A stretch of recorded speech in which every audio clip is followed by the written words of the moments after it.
जहां पर Indian bowler 2023 का ओडीआई वर्ल्ड कप में एक एक बॉलर इतना इतना बॉल टर्न करवा रहा था, वहीं पर इंडिया को अब एक स्पीड गन मिल चुकी है। ये यंग ब्लड फास्टेस्ट बॉलर बन चुका है अपने पहले 2 मैचों में ही, और इंडिया की तरफ से भी फास्टेस्ट बॉलर अब ये है। और इसी के रद्दे अमल पर शेन वॉटसन का भी स्टेटमेंट आया है। शेन वॉटसन ने पाकिस्तान की कोचिंग तो एक्सेप्ट नहीं की, लेकिन पाकिस्तान बॉलर्स की तारीफ जरूर की है। The one thing PSL brings in the quality of fast bowling.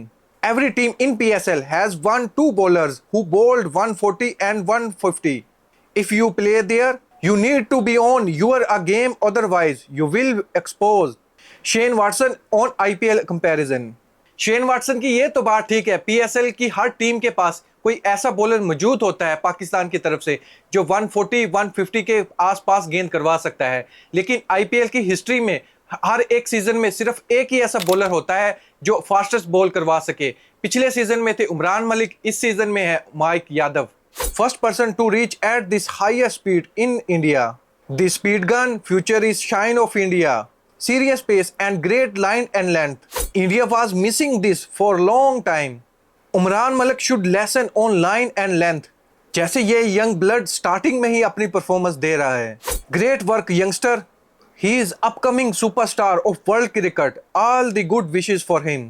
India के पास हर सीजन में फास्टेस्ट बॉलर जरूर आता है, लेकिन वो कंटिन्यू टीम में नहीं खेल पाता। पता नहीं ऐसा क्या हो जाता है। उमरान मलिक को किस तरह ड्रॉप किया गया पहले 2 मैच देकर। बस 1-2 मैच से कैसे पता चल सकता है ये बॉलर अच्छा है कि नहीं है। हम पाकिस्तानियों की तरफ देख लो, हारिस रऊफ को कितना ज्यादा चांस दिया गया, आज आप लोगों के सामने है रिजल्ट। लेकिन रिसेंटली जो वर्ल्ड कप की परफॉर्मेंस थी उसमें ही बैट बॉलिंग करवाई। ओवरऑल तो बहुत ही अच्छा खेलता पाकिस्तान की तरफ से, क्योंकि पाकिस्तान ने हारिस रऊफ को बहुत ज्यादा टाइम दिया है, इन्वेस्टमेंट की है। अगर इंडिया ये चाहता है कि स्पीड गन अपने साथ रखनी है तो उस स्पीड गन को टाइम भी देना पड़ेगा, उस पर इन्वेस्टमेंट भी करने पड़ेगी। ये नहीं कि 1-2 मैच दो, एक आधी सीरीज में खिलाओ, नेक्स्ट सीरीज में उसको बाहर कर दो। यादव का सेकंड मैच था, लेकिन मैन ऑफ द मैच फिर हासिल किया यादव ने अपनी बॉलिंग की परफॉर्मेंस से अगेंस्ट आरसीबी के। आरसीबी का तो बहुत ही बुरा हाल है।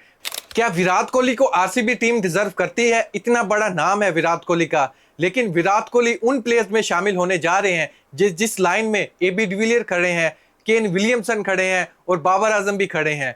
मे भी बाबर आजम के लिए तो दुआ है आने वाला टी20 वर्ल्ड कप में वो बहुत अच्छी परफॉर्मेंस दे, क्योंकि जिस सिचुएशन में उसका कम बैक हुआ है अब तो डिजर्व करता है उसका वर्ल्ड कप जीतना। लेकिन विराट कोहली कितने सालों से इंडिया की तरफ से खेल रहे हैं, इंडिया की तरफ से भी वो कोई भी बड़ा इवेंट नहीं जीत सके। और आईपीएल की हिस्ट्री में जब से विराट कोहली ने कैप्टेंसी संभाली है आरसीबी की, आरसीबी भी कोई बड़ी ट्रॉफी नहीं जीत सकी। Powerhouse batting lineup but bowling lineup always let down RCB like Peshawar Zalmi. पता है आप लोगों को बाबर आजम की हम क्यों तारीफ करते हैं? क्योंकि बाबर आजम की अगर आप स्टोरी उठाकर देखो, विकिपीडिया पर पढ़ो, तो आपके रोंगटे खड़े हो जाएंगे। लोग विराट कोहली से क्यों कंपेयर करते हैं? बाबर आजम का बनता ही नहीं है विराट कोहली से कंपेयर करना। वो इस वजह से, विराट कोहली की जो परवरिश हुई है वो लेजेंड की गोद में बैठकर हुई है। विराट कोहली के साथ खेलते थे सचिन तेंदुलकर, विराट कोहली के साथ खेलते थे वीरेंद्र सहवाग, विराट कोहली के साथ खेलते थे महेंद्र सिंह धोनी। इतने बड़े बड़े प्लेयर, वर्ल्ड की बेस्ट सहूलतें इंडिया के पास है, बेस्ट कोचेस इंडिया के पास है, लेकिन पाकिस्तान के पास क्या है आप लोग सभी जानते हैं। इस माहौल में बाबर आजम ने अपने आप को मनवाया है। पाकिस्तान के पास ना तो बेस्ट कोचेस हैं, ना ही बेस्ट प्लेयर थे। बाबर आजम जैसे प्लेयर अभी तक पाकिस्तान के पास आया ही नहीं है। मैं बैटिंग पॉइंट ऑफ व्यू से बात कर रहा हूं।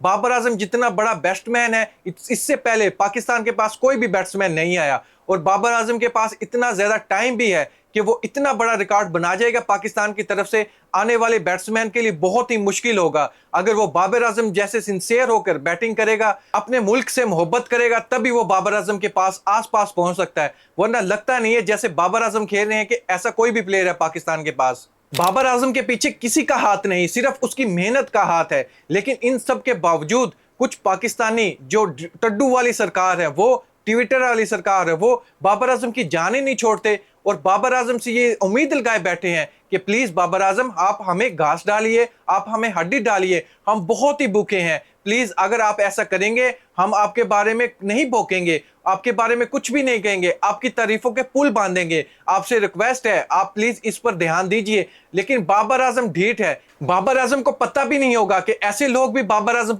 हैं। विराट कोहली अपने होल कैरियर में कैप्टेंसी में खास तौर पर एक ट्रॉफी भी नहीं जीत सके। लेकिन वो एक बैड लक कैप्टन था, उसकी किस्मत साथ नहीं दे रही थी। लेकिन बाबर आजम की तरफ जब हम देखते हैं तो गलतियां बाबर आजम की नजर आती हैं इन लोगों को। यार इतना दोहरापन क्यों है बाबर आजम के अगेंस्ट? ये आपका सुपरस्टार है, आपकी मुल्क की इज्जत है। आप बाबर आजम पर उंगली उठाकर बाबर आजम की इज्जत उछाल रहे हो या फिर अपना ही पेट नंगा कर रहे हो दुनिया के सामने। रही बात बाबर आजम की ट्रॉफी की, बाबर आजम ट्रॉफी नहीं जीत सका। बाबर आजम ट्रॉफी नहीं जीत सका क्योंकि बाबर आजम की कैप्टेंसी कमजोर थी। अभी रिसेंटली आप परफॉर्मेंस उठा के देख लो, क्या बाबर आजम का पेशावर जल्मी की तरफ से कोई भी ऐसी सिचुएशन हो जहां पर बाबर आजम ने परफॉर्म ना किया हो अपनी कैप्टेंसी के तौर पर या अपनी बैटिंग के तौर पर? आपको लगता है ऐसा? नहीं ना लगता, क्योंकि पेशावर जल्मी के पास बॉलर ही नहीं थे। बाबर आजम जिस टीम में जाते हैं उसके पास बॉलर्स ही नहीं होते। T20 वर्ल्ड कप खेलने के लिए गया था, जब हमारे पास बेस्ट कॉम्बिनेशन था तो हम वर्ल्ड कप के फाइनल में भी गए और वर्ल्ड कप के सेमीफाइनल में भी गए। लेकिन जब वर्ल्ड कप के सेमीफाइनल में जो बॉलर्स लेकर गए, बाबर आजम की बैटिंग की वजह से भी हम गए थे, लेकिन बॉलर्स ने ही वहां पर हराया ना हमें। तो ये बात इग्नोर नहीं करनी चाहिए हमें प्लीज। इंडिया की तरफ देख लो, वो कितने साल हो गए उनके पास कोई भी ट्रॉफी नहीं आई, ना चैंपियन ट्रॉफी, ना वर्ल्ड कप ट्रॉफी, ना टेस्ट चैंपियनशिप की ट्रॉफी। उनको तो ऐसे आप लोग नहीं बोलते। उन्होंने तो एक्सपेरिमेंट किए ना, कैप्टन चेंज कर लिया लेकिन ट्रॉफी नहीं आई। महेंद्र सिंह धोनी को हटा दिया, विराट कोहली को इतने अरसे रखा, उसको हटा दिया, अब रोहित शर्मा को कैप्टन बना रखा है, लेकिन ट्रॉफी तो उनके हाथ भी नहीं लगी। लेकिन आप बाबर आजम से फिर इतनी इतनी इतनी बातें क्यों करते हो? केन विलियमसन को देख लो, केन विलियमसन कितने टाइम से है वो अपनी टीम के कैप्टन, लेकिन उस पर कोई उंगलियां उठाता है? केन विलियमसन का तो स्ट्राइक रेट भी बाबर आजम से कम है। बाबर आजम से कम ही रन्स बनाता है अपनी टीम के लिए। जितने बाबर आजम रन्स बनाते हैं ऑलमोस्ट 50% से ज्यादा रन्स बाबर आजम के ही हैं, चाहे T20 में हो चाहे ODI में हो। बाबर आजम एक तरफ मैच कर देता है अपनी बैटिंग की वजह से, लेकिन बाकी 11 प्लेयर क्या करने आते हैं टीम में? टीम का मतलब क्या होता है?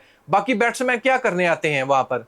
मैं हर IPL सीजन को फॉलो करता हूं, लेकिन RCB बेचारी ट्रॉफी नहीं जीत सकती। इतने बड़े बड़े नाम है RCB के साथ। विराट कोहली क्या कम बैट्समैन है? क्या पावर हिटिंग नहीं है विराट कोहली के पास? AB डिविलियर को देख लो, क्रिस गेल को देख लो, आप इतने बड़े बड़े नाम है, मैक्सवेल को देख लो, लेकिन इतनी अच्छी बैटिंग के बावजूद विराट कोहली फिर मैच हार जाता है। क्यों? पीछे रीजन क्या है? बॉलिंग की रीजन है।